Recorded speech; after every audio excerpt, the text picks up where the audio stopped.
Muchas gracias, doctor Echeverry. Y ahora vamos a escuchar al doctor Chiosa. Bueno, primero de todo debo decirte, querido Guillermo, que me has emocionado. No sé qué extraña, diríamos, vuelta del pensamiento te lleva a identificarte con un lector común, pero de todas maneras, si tomando tu afirmación con buena voluntad, yo diría que has encontrado la esencia de la comunidad humana en lo que vos decís. Bueno, voy a tratar de hablarles un poco de este libro. Y lo primero que puedo hacer es contar rápidamente una pequeñísima historia. Y antes de entrar en esta pequeñísima historia, voy a usar una frase otra vez de Porcia, que es un autor que me conmueve muchísimo, porque tiene la extraña capacidad de escribir cosas profundísimas con palabras muy cortas, lo cual hace que parezca casi un misterio. A veces es un poco difícil de entender, pero pasa con los buenos chistes. Si uno los tiene que explicar, ya no son chistes. Y esto, bueno, Porcia dice que las cosas, unas conducen a otras. Son como caminos. Y son como caminos que solo conducen a otros caminos. ¿Por qué digo esto? Porque, bueno, lo mismo pasa con los libros. Los libros también, unos conducen a otros y solo conducen a otros que a su vez conducen a otros. Y así que una vez, hace mucho, más de 20 años, nació Porque enfermamos, que procuraba ocuparse de las historias que se ocultan en el cuerpo. 20 años después, este libro dio lugar a otro, Las cosas de la vida, que llevaba como subtítulo Composiciones sobre lo que nos importa, pero que en realidad ocultaba otro subtítulo que era, o debió haber sido, En los umbrales de la enfermedad. Porque qué otra cosa que las cosas que nos importan son aquellas que cuando no podemos gestionarlas bien, nos llevan a enfermarnos. Y a su vez, Las cosas de la vida me llevó tiempo después a escribir Por qué nos equivocamos, cuyo subtítulo era Lo mal pensado que emocionalmente nos conforma.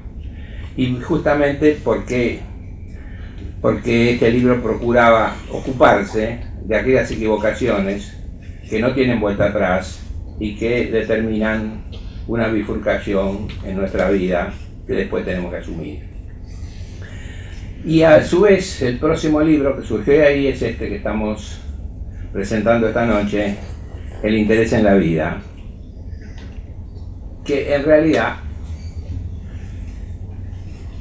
tiene que ver con el hecho de que realmente la vida nos interesa cuando logramos interesarnos en nuestro entorno. Y si tuviera que decir en 2 palabras de qué trata el libro, diría, trata de la convivencia. ¿Por qué? En primer lugar, porque la convivencia, a pesar de lo que uno pensara racionalmente muchos años atrás, la idea inevitable y errónea de que primero existe uno y después que existe convive, en realidad lo que hoy sabemos es que conviviendo es que llegamos a configurarnos como los que somos. Y bueno, evidentemente convivir es algo, yo diría, existencial por excelencia, es nuestra manera de existir, pero al mismo tiempo las convivencias no son siempre plácidas, muchas veces son tormentosas y bueno, y forma parte de la esencia de nuestro vivir, el vivir con algunos sufrimientos. Me parece muy importante subrayar que a Freud no se le escapó esta cuestión cuando decía que el psicoanálisis nunca ha pretendido liberar al ser humano del sufrimiento, solamente ha pretendido librarlo del sufrimiento neurótico y de todas maneras habría que enfrentar el sufrimiento que es normal en la vida. Así que el libro tiene 4 partes que giran alrededor del concepto de crisis. La vida en crisis, la crisis en el mundo, después la tercera parte tiene que ver con los modos de vivir, y la última, la crisis en la convivencia. De manera que es un libro que ha procurado trazar, como antiguamente se hacía para copiar un gobelino, se trazaba una cuadrícula, de manera que era posible después poner en cada uno de los cuadrados proporcionalmente la figura con mayor facilidad en la copia. Y este libro en ese sentido es una cuadrícula, por eso yo digo que tiene el tronco y las ramas y le faltan las hojas. Y bueno, si tuviera que escribir sobre este libro las hojas, sería muchísimo más extenso. Y bueno, en el libro hay algunos temas introductorios, como por ejemplo, es fundamental comprender la importancia del duelo. El duelo, que de alguna manera nos enfrenta con la necesidad de procesar 4 gigantes del alma, que los llamamos gigantes porque siempre son mucho más poderosos de lo que nos imaginamos, que son la envidia, los celos, la rivalidad y la culpa.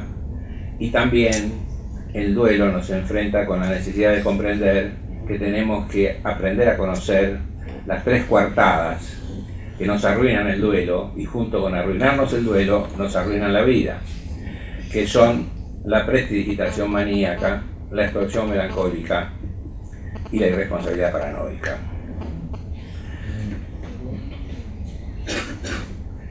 Una cosa importante también que es necesario tener en cuenta: la prestidigitación maníaca, la extorsión melancólica y la irresponsabilidad paranoica. Prestidigitación maníaca porque con un pase mágico desaparece la dificultad. Si el ejemplo más lindo que tenemos para decir esto es: si yo en un momento determinado entro en la casa de un amigo y le rompo un florero, frente a este hecho lamentable, si voy a usar la prestidigitación maníaca, voy a decir, bueno, ¿no? ¿Qué importancia tiene? Solo se trata de un florero. Si voy a usar la irresponsabilidad paranoica, voy a decir, también a quién se le ocurre ponerlo en el borde del escritorio. Y si voy a usar la extorsión melancólica, voy a decir, estoy desolado, realmente, la verdad que, no sé, esto me ha estropeado el día, de manera que le estoy pidiendo a mi amigo que se haga cargo de mí. Estas son las 3 coartadas, ¿no? Bueno, lo importante